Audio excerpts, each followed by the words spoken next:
Gaj Global Chief Executive Officer testifies in the ongoing trial involving former Gambia petroleum manager and co. Ethiopia's government renewed its commitment to a political resolution amid the Tigray political tensions. And the National Assembly FPAC committee urges the finance ministers to submit the financial amount subvented to all public institutions. Well, this and more coming ahead on The World Today.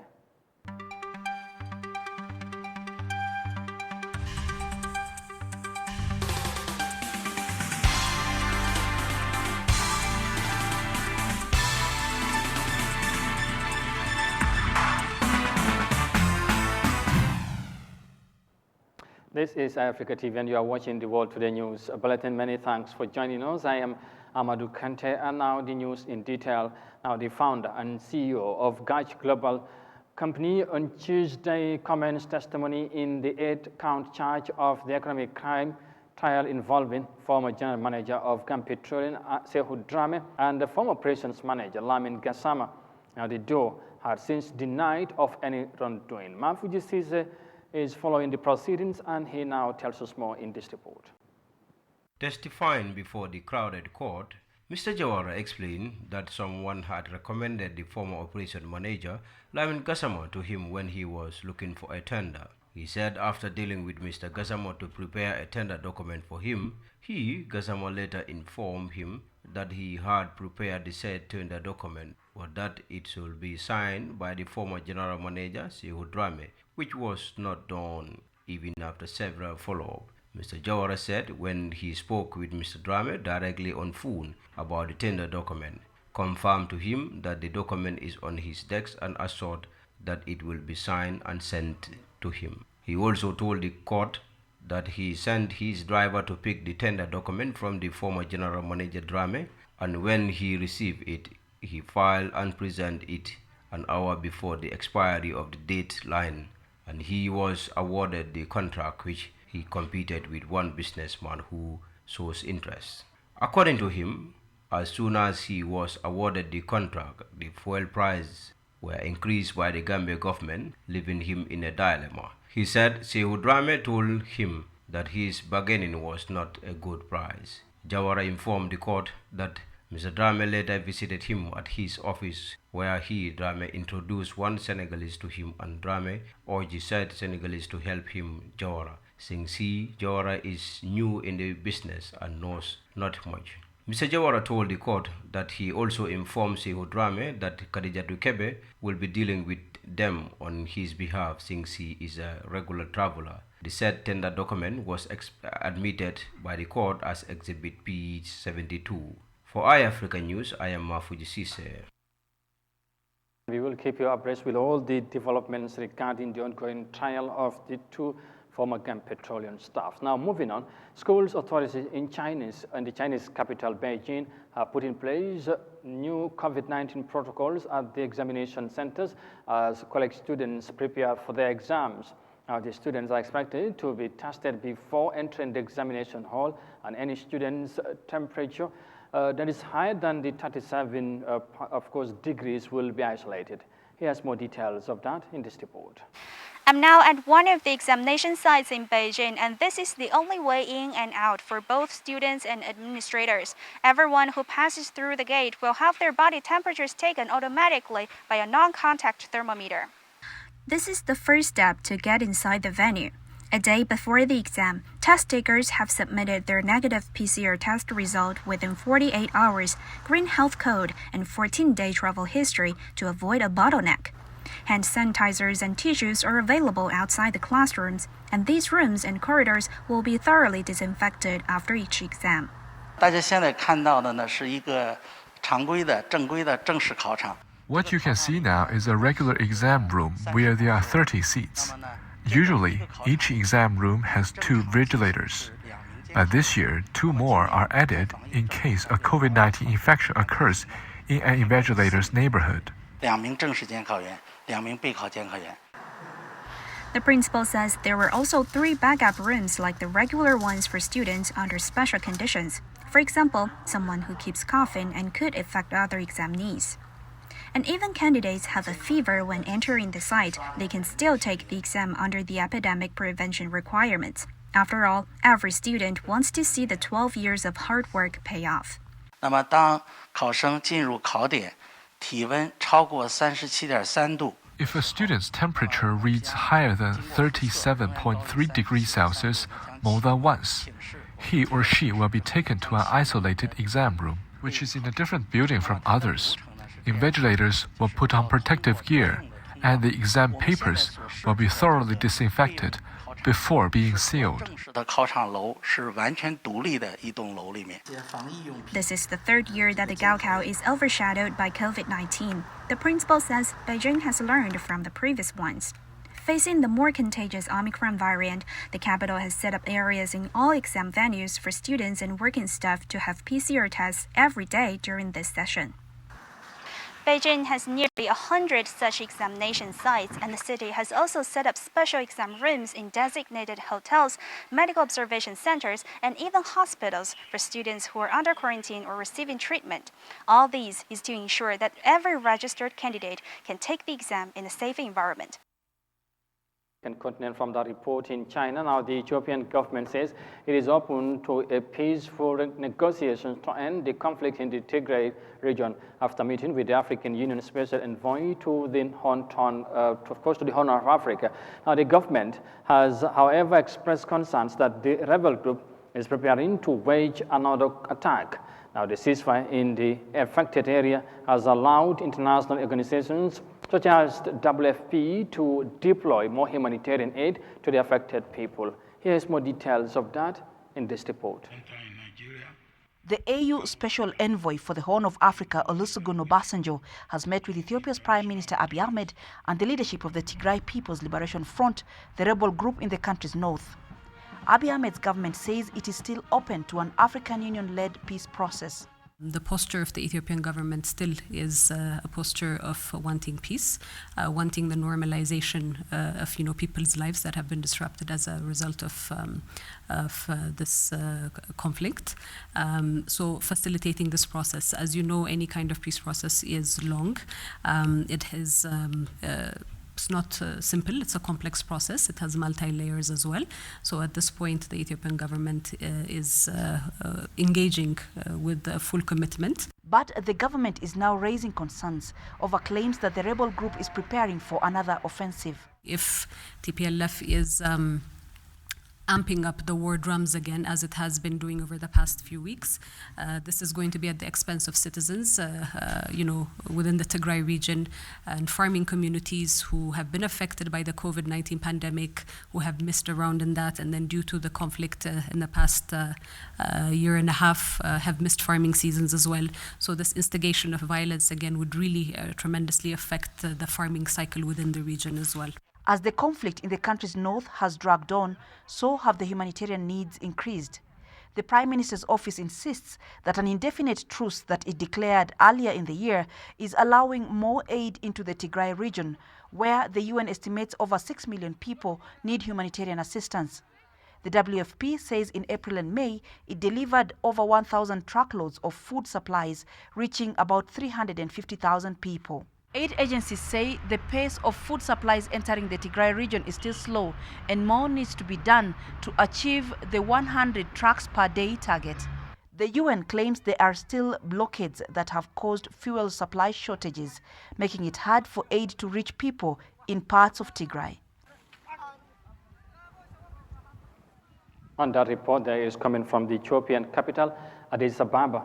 Now, Sierra Leone's First Lady, Mrs. Fatima Madabiu Jabi, has called on Africans to champion freedom of women across the continent and beyond, and also to give them an enabling environment for their voices to be heard.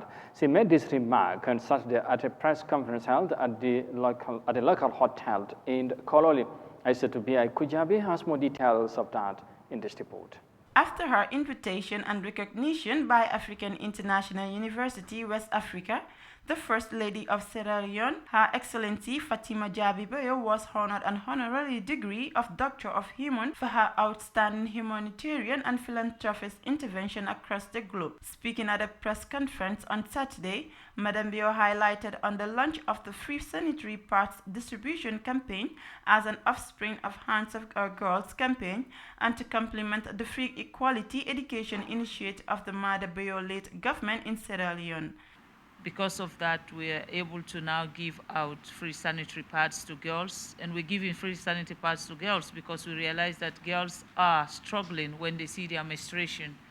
In Africa, most of them don't have sanitary pads, and because of that, they will stay out of school. Now, if you calculate the number of days that those girls don't go to school, we're talking about a whole term in a year, because they will miss at least 84 days a year out of school. 84 days is like missing out a whole term. There is no way you will want to talk about equality if a girl will miss 84 days a year out of school just because of something that is not of their own making. Menstruation is a natural occurrence, and we have to accept that, and we have to give our girls the opportunity to remain in school. So with that, we decided that it is best for us to give out free sanitary pads, and through the free quality education, also our campaign for Hands Off Our Girls continue, which is focused on, the issue of rape. We have managed to reduce the statistics on rape in Sierra Leone today drastically, because a lot of people are even scared to be arrested. Ms. Fatima Madubio says fighting for gender equality and eradicating child marriage, rape, sexual harassment is like fighting corruption, which society ignores. It has not been easy when you are talking about a situation that a lot of people don't want to talk about. When you talk about rape, that is a silent killer. People don't want to talk about rape in Africa. When you talk about early marriage, people don't want to talk about early marriage. As I was saying this afternoon at the graduation, I am a Jahanka woman, so I do understand what it means to be married at a very, very early age. All my sisters before me went through that. I think I was the first rebel in the family that says I'm not going to go through this. And looking at my sisters before me who went through early marriage, I think that was the beginning of the destruction of their own future. And it's the same in Sierra Leone. When you talk about early marriage, of course, it's like fighting corruption. Anything you fight that is a social norm, they fight back. But when they fight back, I push more. And I did not only stop by just talking about it, but I started calling names and, calling institutions that I know are prone into rape. I name them and I shame them. So I've been doing that, and I have a huge coalition when it comes to our campaign. And the first people or the first institution that signed up to that coalition are the police. She also explained the effort she made when she returned to the Gambia in order to celebrate and promote women and make their voice heard. I started the Face of the Gambia here in the Gambia. When I first came to the Gambia, and I wanted to do a beauty competition, just to be able to get Gambian girls to speak up, to come out. During those days, if you come on my stage and contest as a beauty queen in this country, you are classed as a wayward girl. They just like, you like, oh, now she follow Fatima Jabi. That was it. And I felt for those girls, but I did have girls that were determined and they were ready to do it. That's a competition. I was the first person who was given a vehicle here. When you win the Face of the Gambia, I'll give you a vehicle just for an incentive, just so that a girl will have the voice to say whatever they wanted to say and do whatever they wanted to do. And at that time, I have to be very grateful to the then government because they supported the project. Not supported financially, but they give me the enabling environment to make sure that I was able to reach out to as many girls in this country as possible. And most of those girls today, I am so proud of what they have become. I see them on TV, I see them on radios, I see them owning their own businesses. I see them excelling in so many things that they, in reality, they will not have. Ms. Fatima Jabi Madhabayo have an outstanding record. She hosted one of the biggest peaceful protest marches against gender and child abuse. The campaign was not only attended by her counterparts in the region, but raised international attention to the issue of rape and gender abuse in Africa and the world at large. For Eyeafrica News, ICTBI Kujabi. Now, moving on, following a devastating setback due to the impact of the global coronavirus pandemic, South Africa's economy has been recovering from its adverse shocks, with 1.9% growth in the fourth quarter of 2021. Now, despite this significant growth, there are still some major challenges in the process of recovery. The Rainbow Nation has been Africa's hardest hit by the global health crisis. Here's more details of that in this report. The South African economy suffered low growth in the last 10 years. COVID added to the country's woes. But there's been a solid rebound since lockdown restrictions eased. The economy grew 4.9% in 2021. Our first quarter GDP estimate, it came in better than expected, actually quite a lot better than expected, up 1.9% quarter on quarter. And that's certainly the best growth we've had for a number of quarters. 8 out of 10 sectors of the economy showed positive growth in the first 3 months of 2022. It's steady progress following on from the last quarter's growth of 1.2%. If we break down where that growth came from, there were 3 key sectors that were responsible. The one, manufacturing, which is obviously a critical sector in South Africa. A nice performance out of retail driven by shopping activity, and then a decent growth rate in the finance, the broad financial services industry, which would obviously include the banking sector, insurance, etc. The mining sector enjoyed strong growth in 2021, largely due to a rebound in metal prices. However, there's been a number of structural setbacks that are presenting challenges. Unfortunately, as much as there's a big increase in pricing, we still have an infrastructure problem. The railway networks, there's not enough capacity for us to export as much coal, and the issue of COVID is also still playing negatively into our ability to maximize on where pricing is, because not all countries have lifted or have gone to a stage where the economies are back in full force. The mining industry plagued by a range of difficulties, including problems with infrastructure, electricity outages, problems at port and railway lines, and then construction also under pressure. It's actually been in decline for the last 5 years in South Africa. And that reflects a lack of investment, a lack of infrastructure renewal in this country, a lack of private sector investment. The economy is finally showing signs of a recovery, but there are concerns that any further gains will be limited. The recent flooding in KwaZulu-Natal caused massive supply chain backlogs.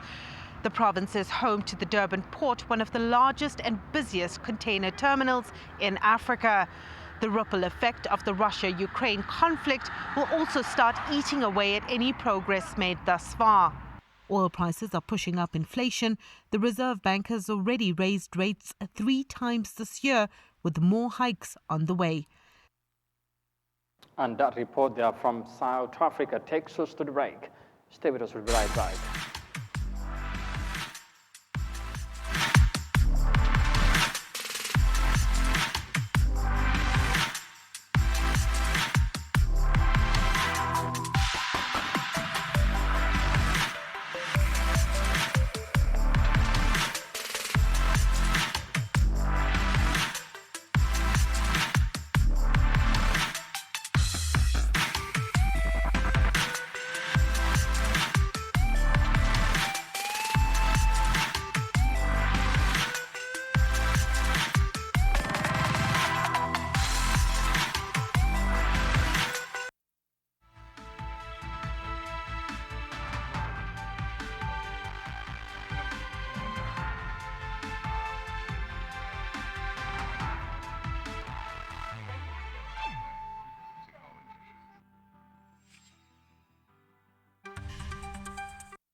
Welcome back, and you're watching the World Today News Bulletin on Eyeafrica TV, and live from our studios in Banjul now to some matters of the National Assembly, because the Finance Public Committee or Account Committee of the National Assembly has asked the Minister of Finance to present before it the amount allocated or subvented to every institution or either a local council or government institution.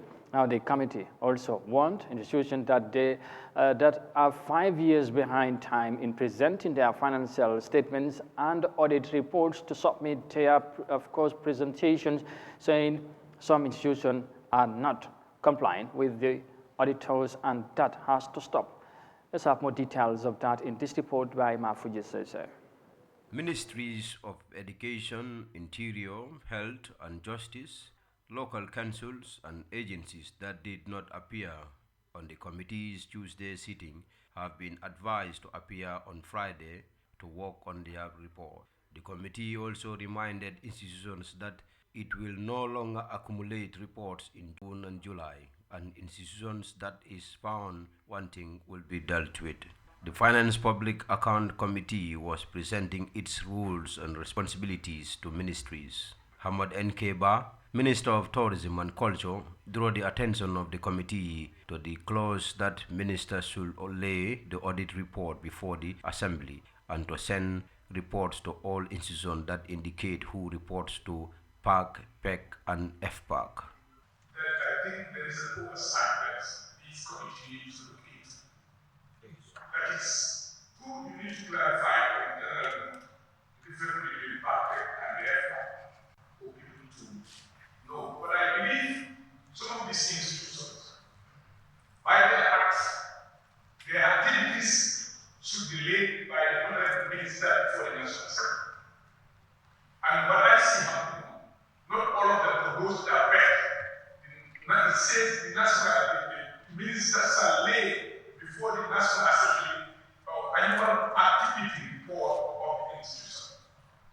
And now, what I see happening, you have both the audit report and the activity report being laid in Parliament by the managing directors and chairman of the Board of Governors or governing council.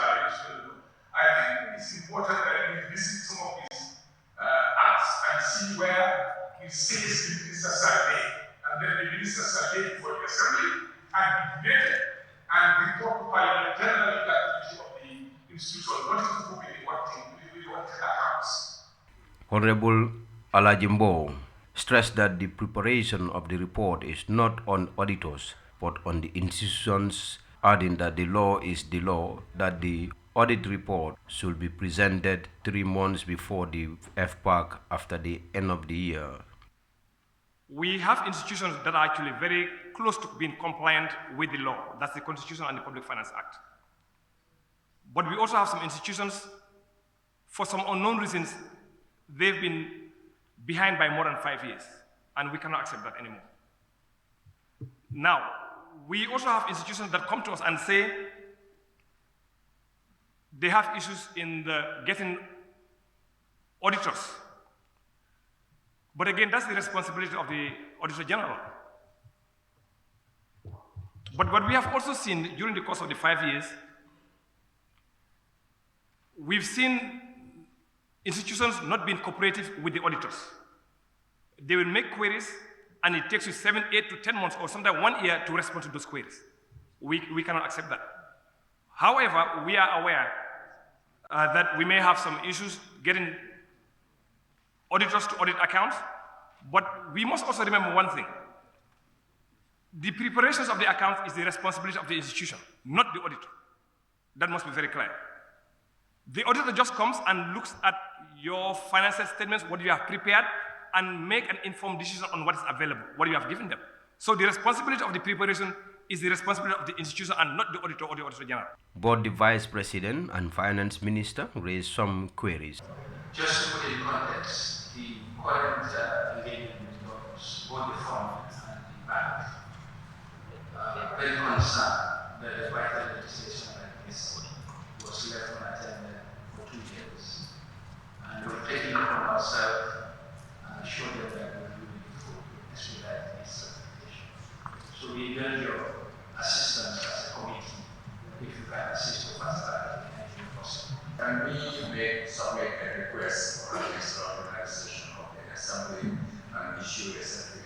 agency, since this is contingent on the budget scope. That is due process, and they can follow the due process. Or you advise us for due process, and the executive will execute as appropriate. Previously, only Public Enterprise Committee (PEC) and Public Account Committee (PAC) used to scrutinize the public and government institutions before the establishment of FPAC by the government of President Adama Barrow. Reporting for Eyeafrica News, I am Mafuji Sise.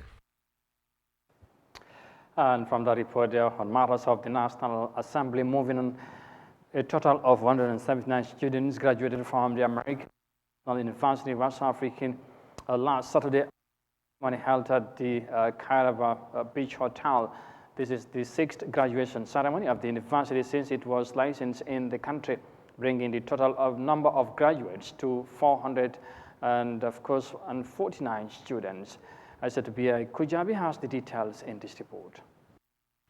This Saturday, graduates were awarded following completion of their study programs in different fields, including medicine, midwifery, information technology, and human resource management. At the graduation, First Ladies of the Gambia and of Sierra Leone, Fatuma Baro and Fatima Jabi Madhabayo, were conferred honorary degree of Doctor of Human Letters by the Board of Trustees of the university. Dinesh Shukla, Chancellor and CEO of Iowa, congratulate the graduates and urge them to be the best of themselves and to make their country proud of them. I also want to announce that the overall idea of the American International University is to promote excellence in professionalism, which all of you have attained, and to serve the people. Keep in mind few simple ideals which Her Excellencies follow. Number one, have your integrity. Whatever you are, say the truth. Don't be afraid to stand up. Don't be afraid.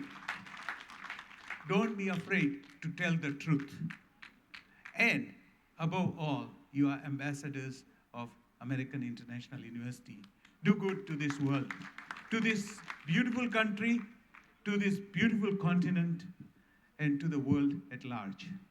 I congratulate all of the graduates and wish them that now that they are transforming their life from being a student to a different phase of life, keep these ideals the same. Vice Chancellor Professor Dr. Makital said the graduating class has fulfilled all the requirements needed and designated as professionals in their various areas of concentrations. He, however, advised the graduates to be true to themselves and to go by the ethical values and to be best in all their endeavors. All of you have had excelled in an exceptional way, giving us the privilege and honor to celebrate your outstanding performance during your time at Iowa. You have fulfilled all the requirements to be graduated and designated as professionals in your areas of concentration. Next, I will focus on elaborating to you all the new challenges ahead and then what is expected of you from now on. My final advice is to the new graduates are, be true to yourself and always to your ethics and values, and be the best at whatever you do. Believe in yourself and your ability to make a difference in your life and in society. Pursue your vision and challenge yourself and the world around you. Celebrate yourselves and each other. Everything that makes you unique and everything that brings you together is worth celebrating. It is the combination of all these that will enable you to give the best of yourself and to leave each place better than when you found it. Cultivate good networks and mentors who can guide you through your decisions and things that you are going to do henceforth after this graduation. American International University West Africa College has a population of over 1,200 students from different countries, including the Gambia, Ghana, Nigeria, Sierra Leone, Liberia, India, United Kingdom, as well as the United States of America. For Eyeafrica News, ICTBI Kujabi. To our final story now, because where one of the survivors of an attack in a local church in Nigeria shared his predicament of the unfortunate event. Now, several people, including women and children, were among the victims of the deadly attack on the house of God, leaving many in a traumatized condition. Here is more of that in this report. Inside the children's emergency room of the Federal Medical Center in Owo, all the children here are victims of the 5th June attack on St. Francis Catholic Church. The youngest among them is 2-year-old Winifred Ugwumadu. He was shot in one side of his chest, the bullet piercing through his back, but luckily he survived. His elder sibling and grandmother unfortunately didn't make it. Both died in the attack. Then we have 27 adults and 11 children, with various degrees of injury. They are receiving treatment.